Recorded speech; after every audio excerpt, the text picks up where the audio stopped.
Number 8. Red Army Tank. In September 1941, the Nazis invaded the Russian city of Leningrad, known today as St. Petersburg. The siege lasted for 872 days, nearly 2.5 years. It was carried out as part of Hitler's grand plan to conquer Russia, known as Operation Barbarossa. The Soviet Red Army took some hard hits but fiercely resisted German occupation, putting up a much tougher fight than the Nazis expected. And they also had some advantages. At the time, the Klement Voroshilov 1 or KV-1 tank was the Red Army's standard heavy tank. It was extremely effective against German anti-tank weapons thanks to its heavy armored plate and was vastly superior to the Nazis' tanks. With the ability to hold up the enemy for days at a time, the KV-1 played an imperative role in the Soviets' ability to stand their guard against the Germans and eventually drive them out of the city. In 2011, a submerged KV-1 was found resting on the bed of the Neva River. A Russian military team raised the 50-ton vehicle with plans to put it on display at the Museum of Battle for Leningrad. Despite having sat in the mud and water for 67 years, experts believed that it was in good enough condition to restore. No human remains were found inside the tank, suggesting that the crew managed to escape before it slipped beneath the water's surface. The salvage team discovered numerous unexploded shells on board and safely disposed of them. Press representative Andrei Bobrin told The Voice of Russia that he hoped to identify those who manned the tank, find out their fate, and see if they have any living relatives. Number 7. Headless goats. In recent years, hundreds of headless goats have been found floating in the Chattahoochee River near Atlanta. After hearing about the beheaded livestock, local news network WSB-TV investigated and quickly discovered several carcasses. Environmental worker Jason Ulseth told Channel 2's Dave Huddleston that the number of decapitated goats turning up in the river had increased noticeably around the time of the interview. Just days earlier, he and his co-workers counted 30 of the discarded animals floating in the water. Around the time that they appeared, a witness captured cell phone footage of someone dumping the dead goats into the river. The same witness told reporters that they hear the goats being thrown into the water at all times, including in the middle of the night. Ulseth was one of the first people to discover the decapitated remains. Speaking with The New Yorker's Charles Bethia in 2022, he said that he was leading a tour group of middle-aged women 5 years earlier when he spotted 8 or 9 headless baby goats. The tourists freaked out, and Ulseth booked it out of there, in his words. Ever since, the goats have continued to appear en masse. Some suspect that the carcasses are being left behind by practitioners of an Afro-Caribbean religious tradition called Santeria, or some other form of worship that's known to involve animal sacrifices. Retired El Paso Deputy Chief Robert Almonte, who has experience investigating drug cartels in the southern states, told Bethia that he suspects the goats are being deposited by drug traffickers, who are known to practice their own versions of Santeria. After discovering that the Georgia Bureau of Investigation, GBI, isn't investigating, Bethia reached out to the FBI, who declined to comment on the matter and wouldn't confirm or deny whether there's an ongoing federal investigation. For now, the situation remains a mystery. Number 6. Shipwreck, frozen in time. Around 400 years ago, a cargo ship became stranded in Germany's river Trave outside what is now the town of Lübeck. A layer of fine sediment quickly engulfed the vessel, and it was forgotten about until local officials discovered it in 2020. They were carrying out a routine survey when they spotted the vessel, which sits roughly 36 feet underwater near the mouth of the river. Measuring somewhere between 66 and 82 feet long, the wreck may contain the remains of a single-masted ship called a galliot. This, according to archaeologist Fritz Jürgens, who spoke with Live Science. It sank during a time called the Hanseatic period, when northern Germany and certain other parts of Europe dominated trade in the Baltic and North Sea. Those who found the vessel were surprised to find that it hadn't been devoured by shipworms over the years like most other wrecked vessels from similar environments have been.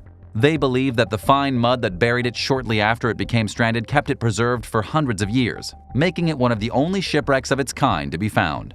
Barrels found in and near the ship revealed that it was carrying a cargo of quicklime when it became stranded during the late 17th century. A letter dated around 1680 mentions a galliot that had recently run aground in the river, indicating that this was likely the year the cargo ship sank. An analysis of the ship's timber shows that the trees were felled around 1650, further pointing toward the likelihood that it's the ship that sank in 1680. It most likely struck a shoal while turning into the river. The shallow area still exists today, and anyone who doesn't know about it is at risk of crashing into it. Little is known about the ship's origins, but Lübeck was famous for its shipbuilding, so it may have been built close to where it sank. The team plans to continue exploring the wreck in hopes of finding everyday items from the period, which are rare and could help experts learn more about a historical period that very few maritime artifacts have survived. Number 5. Ball and chain.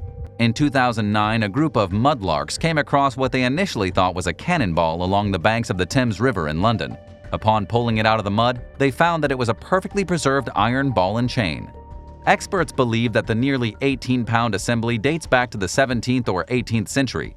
It's the first device of its kind ever discovered, according to Museum of London archaeologist Kate Sumnall, who told the Daily Mail that she had never seen an artifact quite like it. Based on its design, it wasn't the type of ball and chain that slave owners used, suggesting that they may have been worn by a convict. The device was locked when it was found, and experts can only speculate about why. Perhaps a prisoner escaped and drowned in the river, or maybe someone threw them in it on purpose.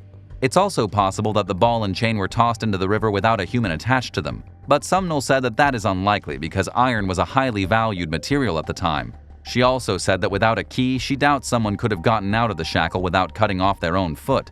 The padlock's inner workings are not characteristic of an English-made device, indicating that the ball and chain was made elsewhere, possibly in Germany. But that's all experts know about it, and it may be all they'll ever know. Do you have any theories about the ball and chain? Let us know in the comments and hit subscribe while you're at it. Number 4. Whales. French civilians were shocked one day in 2022 when they spotted a beluga whale swimming in the River Seine, roughly 44 miles outside of Paris. Wildlife experts and officials performed a visual assessment of the creature, which is typically found in cold Arctic waters. They noticed that the 13-foot whale looked underweight and appeared to have skin changes. Rescuers grew increasingly concerned about the whale's health as they struggled to coax it to the mouth of the polluted and noisy river, which makes for an environment that's both dangerous and uncomfortable for belugas. The creature became trapped from swimming any further by a lock, but refused to eat or swim back toward its natural environment on its own.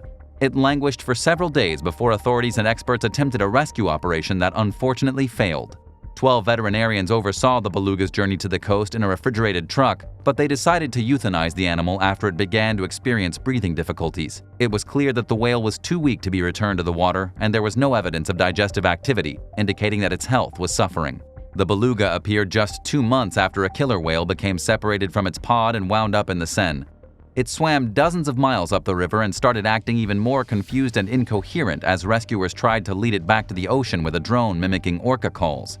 Veterinarians determined that the 13-foot-long creature was terminally ill with a rare fungal infection. It passed away before they could get close enough to euthanize it. Back in 2018, a beluga spent 3 months living in the Thames River outside London. It was the most southerly recorded sighting of a beluga to ever happen in Britain. Nicknamed Benny, he was seen regularly before he vanished right around the 2019 New Year. Number 3. Battersea Shield.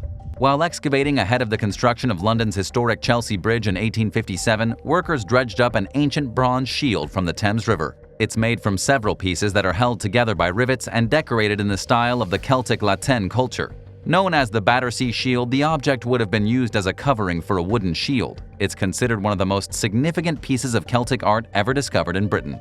But its origins are a mystery. For one, no one can say with certainty when the shield was made or used. The Museum of London dated it to sometime between 350 and 50 BC. But some experts think that it may have been made during the early 1st century AD.